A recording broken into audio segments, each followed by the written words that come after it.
Hello everyone. आज हम पढ़ेंगे हमारा नेक्स्ट चैप्टर गांधी जी कैसे बने।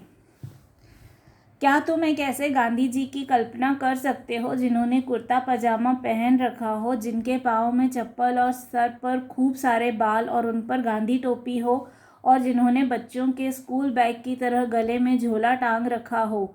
हाँ, गांधी जी जैसे फोटो में दिखते हैं वैसे हमेशा से नहीं थे। वे धीरे धीरे गांधी बने। कैसे? तो हम जब भी गांधी जी को इमेजिन करते हैं तो हमारे दिमाग में एक ऐसे व्यक्ति की इमेज बनती है जिसने धोती पहन रखी है, वाइट शॉल ओढ़ रखी है, चश्मा लगा रखा है, जिसके सर पर बाल नहीं है। हमेशा एक ऐसी इमेज बनती है। कभी भी ऐसी इमेज नहीं बनती है कि कोई ऐसा व्यक्ति जिसने कुर्ता पजामा पहन रखा हो, जिसके पैर में चप्पल हो या जिसके सिर पर बहुत सारे बाल हों और उन्होंने टोपी पहन रखी हो या गले में कोई झोला लटका रखा हो। हम कभी भी गांधी जी को ऐसे इमेजिन नहीं करते, लेकिन गांधी जी हमेशा से ऐसे नहीं थे। गांधी जी कैसे बने उसके बारे में ये स्टोरी है। बचपन में गांधी जी को अंधेरे से डर लगता था। उन्हें लगता था कोई भूत आकर उन्हें पकड़ लेगा। बड़े होकर वे खुद ऐसे हो गए कि अंग्रेज हुकूमत उनसे डरने लगी, मानो वे कोई भूत हों।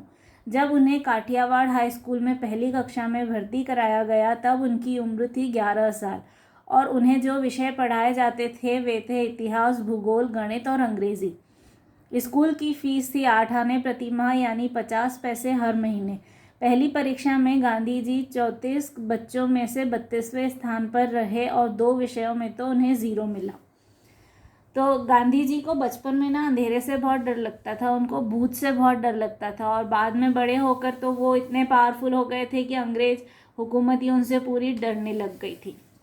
फिर इस पैराग्राफ में गांधी जी के बचपन के बारे में और भी बातें बताई गई हैं कि जब वो फर्स्ट क्लास में थे, तो मतलब फर्स्ट क्लास में काठियावाड़ के हाई स्कूल में उनको एडमिशन मिला था, तब उनकी एज जो थी वो 11 ईयर्स थी, और उनको जो सब्जेक्ट्स पढ़ाए जाते थे वो थे हिस्ट्री, ज्योग्राफी, मैथ्स और इंग्लिश।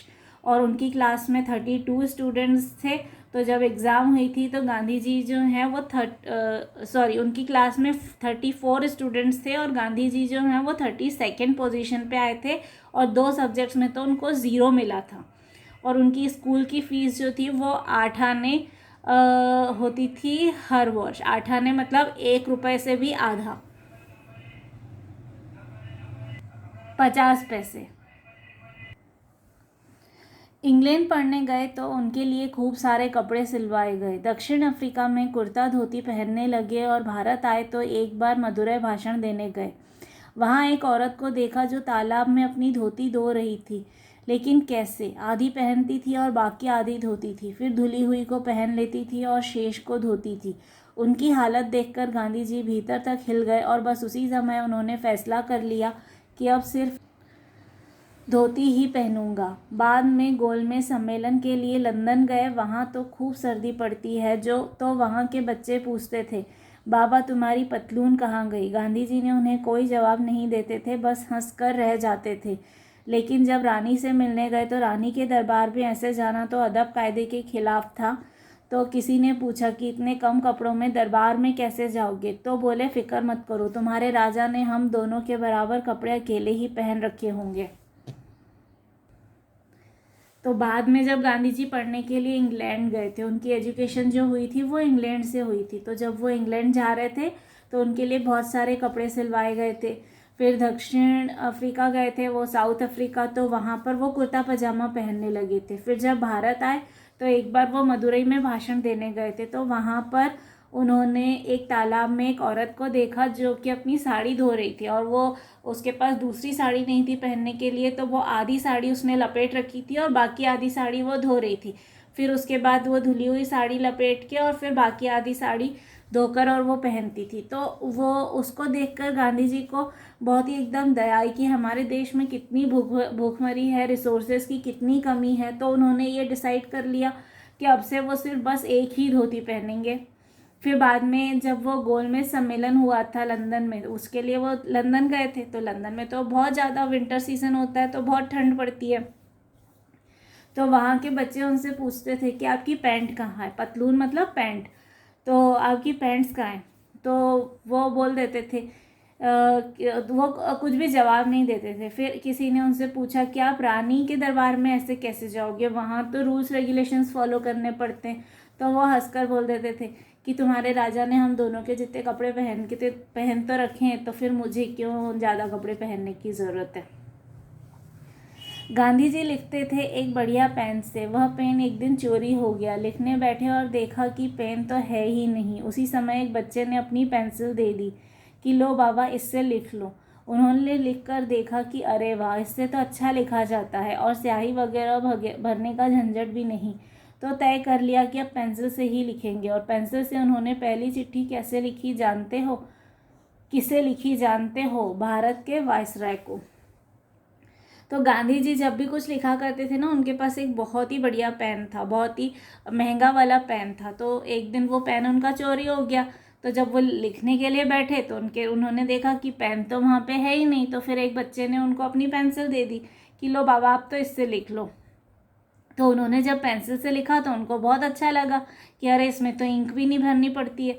आजकल जैसे बॉल पेन्स आते हैं वैसे पहले नहीं होते थे। पहले फाउंटेन पेन्स होते थे जिसमें इंक भरनी पड़ती थी।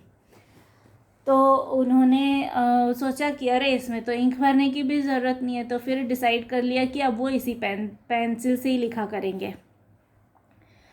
तो फिर उन्होंने पहली चिट्ठी जो लिखी थी पेंसिल से, वो उन्होंने लिखी थी इंडिया के वाइसरॉय को। लिखते लिखते पेंसिल छोटी सी हो जाती तो उस पर कागज़ को गोल लपेटकर धागे से बांध लेते। दरअसल इस सब के पीछे कोई सनक नहीं, बल्कि गांधी जी की यह सोच थी कि जब आपके देश के अधिकांश लोग गरीब हों तो आपको फिजूल खर्ची और दिखावा नहीं करना चाहिए।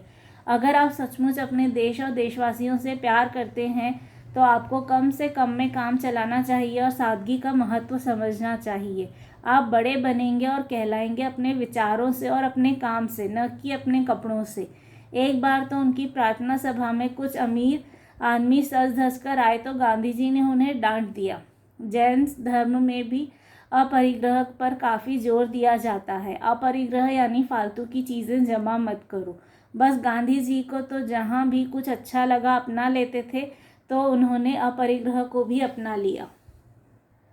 तो लिखते लिखते जब पेंसिल छोटी हो जाती है तो फिर उससे लिखने में दिक्कत होती है। तो गांधी जी उस छोटी सी पेंसिल को भी फेंकते नहीं थे, ऐसे कागज़ को गोल लपेट कर धागे से पेंसिल के पीछे बांध लेते थे। तो उसकी लेंथ बढ़ जाती थी और इजीली लिख सकते थे।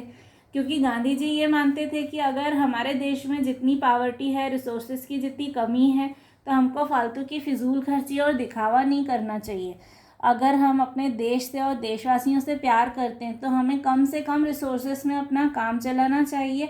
सिंपल ही लाइफ होनी चाहिए, ज़्यादा दिखावे में नहीं पड़ना चाहिए। क्योंकि चीज़ों का दिखावा करके, अच्छे अच्छे प्रोडक्ट्स यूज़ करके, अच्छे अच्छे महंगे महंगे कपड़े पहनकर कोई भी व्यक्ति बड़ा नहीं हो सकता है। कोई भी व्यक्ति बड़ा होता है अपने विचारों से। एक बार तो गांधी जी की प्रार्थना सभा में कुछ रिच लोग जो थे वो तो सज धज कर आए बढ़िया बढ़िया कपड़े पहनकर। तो गांधी जी ने तो उनको डांट लगा दी। क्योंकि गांधी जी जो हैं वो हर जगह से, जहाँ से भी उनको कुछ सीखने को मिलता था ना, तो वहाँ से वो सीख लेते थे। तो ऐसे ही जैन धर्म से उन्होंने अपरिग्रह को अपना लिया था। अपरिग्रह का मतलब क्या होता है कि अपने आसपास कोई भी अननेसेसरी चीज़ इकट्ठी नहीं करना। जितनी हमारी ज़रूरत है सिर्फ उतनी ही चीज़ें हमारे पास होनी चाहिए और जितना हो सके कम से कम रिसोर्सेस में अपना काम करना चाहिए। गांधी जी के 3 बंदर बहुत मशहूर हैं। यह दरअसल एक खिलौना था जो कुछ चीनी बच्चों ने गांधी जी को भेंट किया था, लेकिन गांधी जी ने उन्हें अपने जीवन का साथी बना लिया। जब धोती पहननी शुरू कर दी तो जेब घड़ी कहाँ रखें, तो उसे कमर में लटकाना शुरू कर दिया। इस तरह गांधी जी धीरे धीरे वैसे गांधी जी बन गए जैसा आजकल हम उन्हें उनके चित्रों में देखते हैं। आपने गांधी जी के 3 बंदरों के बारे में तो सुना ही होगा। गांधी जी के 3 बंदर होते हैं। एक ने अपनी आंखें बंद करी होती है, एक ने अपना मुंह बंद किया होता है, एक ने अपने कान बंद किए होते हैं। जिससे हमको ये सीखने को मिलती है कि हमें कभी बुरा नहीं बोलना चाहिए, बुरा नहीं देखना चाहिए और बुरा नहीं सुनना चाहिए। तो ये बेसिकली एक खिलौना था जो कुछ चीनी बच्चों ने गांधी जी को भेंट किया था, गांधी जी को प्रेजेंट किया था। और गांधी जी उसको उससे हमेशा यही सीख मिलती थी कि हमें कभी भी बुरा देखना नहीं चाहिए, बुरा सोचना नहीं चाहिए और बुरा बोलना भी नहीं चाहिए। तो वो उस खिलौने को अपनी इंस्पिरेशन के लिए हमेशा अपने पास ही रखते थे। और गांधी जी ने जब धोती पहननी शुरू की थी तो उनको ये नहीं समझ में आता था कि वो घड़ी कहाँ रखे। पहले रिस्ट वॉच नहीं होती थी कि जैसे हम आजकल कलाई पे घड़ी बांध लेते हैं, वैसे वॉचेस नहीं होती थी।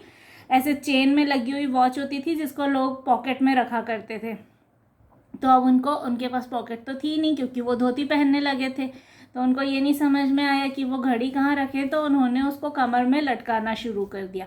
तो इस तरह से गांधी जी जो हैं वैसे गांधी जी बने जैसे आजकल हम उनको पिक्चर्स में देखते हैं।